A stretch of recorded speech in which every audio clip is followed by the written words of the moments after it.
Assalamualaikum warahmatullahi wabarakatuh. Berikut adalah tugas Learning Journal Agenda 2, materi akuntabilitas dari Aziz Al-Farizi, peserta Latsar 2020. Angkatan 16. Definisi akuntabilitas adalah merujuk pada kewajiban setiap individu atau kelompok ataupun institusi untuk memenuhi tanggung jawab yang menjadi amanahnya, yaitu menjamin terwujudnya nilai-nilai publik. Nilai-nilai publik yang disampaikan di sini yaitu yang pertama, pengambilan keputusan ditujukan untuk kepentingan bersama. Kemudian memiliki pemahaman ataupun kesadaran untuk menghindari dan mencegah keterlibatan PNS dalam politik praktis.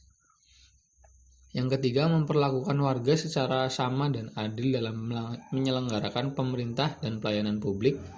Dan yang keempat, menunjukkan sikap dan perilaku yang konsisten dan dapat diandalkan sebagai penyelenggara pemerintahan. Selanjutnya yaitu aspek-aspek akuntabilitas. Akuntabilitas adalah sebuah hubungan antara dua pihak, yaitu individu ataupun kelompok ataupun institusi dengan negara dan masyarakat.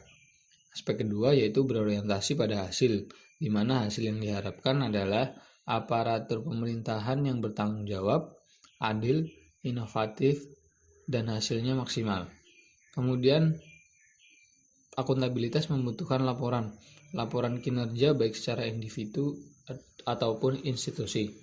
Kemudian aspek keempat yaitu membutuhkan konsekuensi. Konsekuensi di sini bisa bersifat sanksi ataupun penghargaan.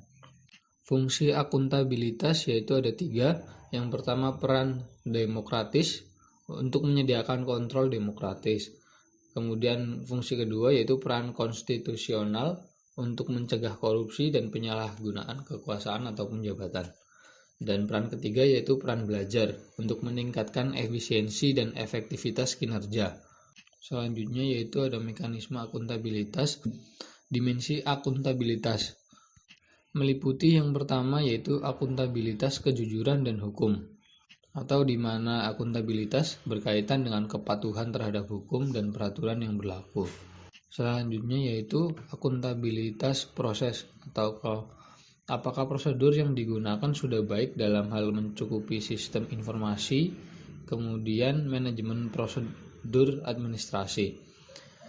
Selanjutnya yaitu dimensi ketiga, akuntabilitas program. Apakah tujuan yang ditetapkan akan dapat mencapai hasil yang maksimal.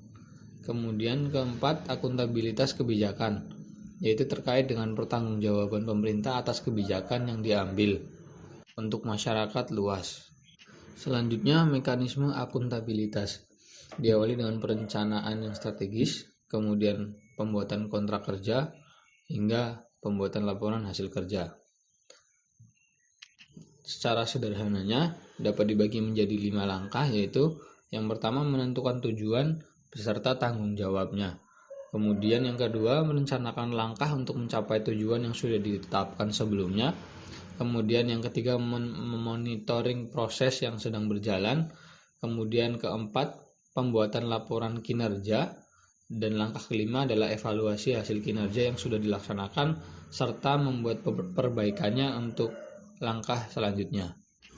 Selanjutnya yaitu adalah akuntabilitas dalam organisasi. Poin pertama yaitu transparansi serta akses informasi.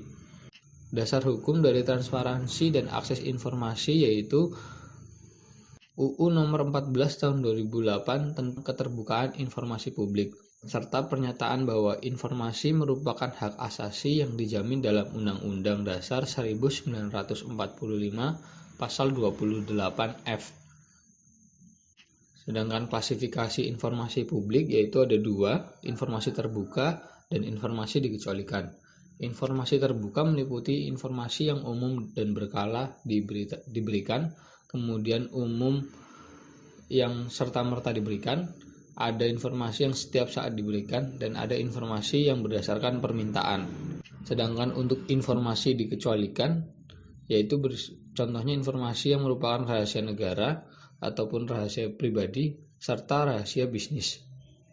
beberapa prinsip terkait keterbukaan informasi, yaitu yang pertama, maximum access limited exemption, atau tidak adanya batasan terhadap informasi yang disajikan.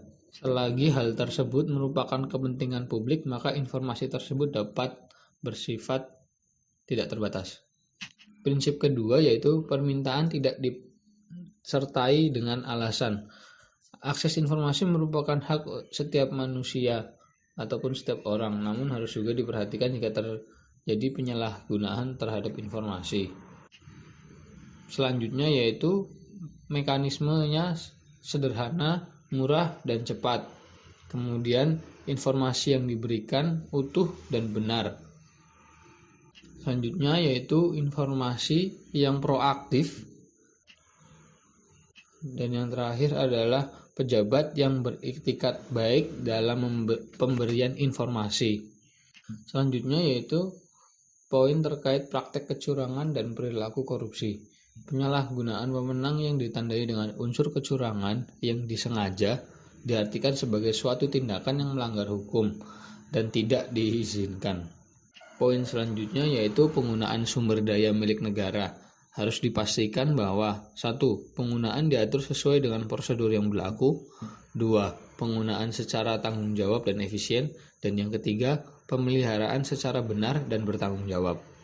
Poin selanjutnya yaitu penyimpanan dan penggunaan data informasi pemerintah. Prinsipnya yaitu penggunaan informasi yang relevan atau dapat digunakan untuk mengevaluasi kondisi sebelumnya, saat ini, dan saat yang akan datang. Kemudian prinsip reliable atau dapat dipercaya, prinsip understandable atau dapat dipahami, mudah dipahami, dan yang keempat prinsip comparable information atau dapat digunakan oleh pengguna untuk membandingkan dengan informasi yang lain dan sejenis.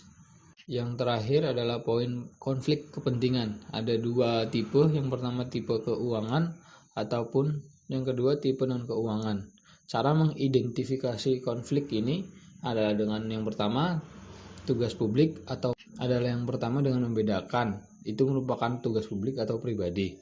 Kemudian yang kedua terkait dengan potensialitas, yang ketiga dengan proporsionalitas, yang keempat yaitu presence of mind, dan yang kelima adalah janji. Demikian learning journal dengan materi akuntabilitas. Sekian, wassalamualaikum warahmatullahi wabarakatuh.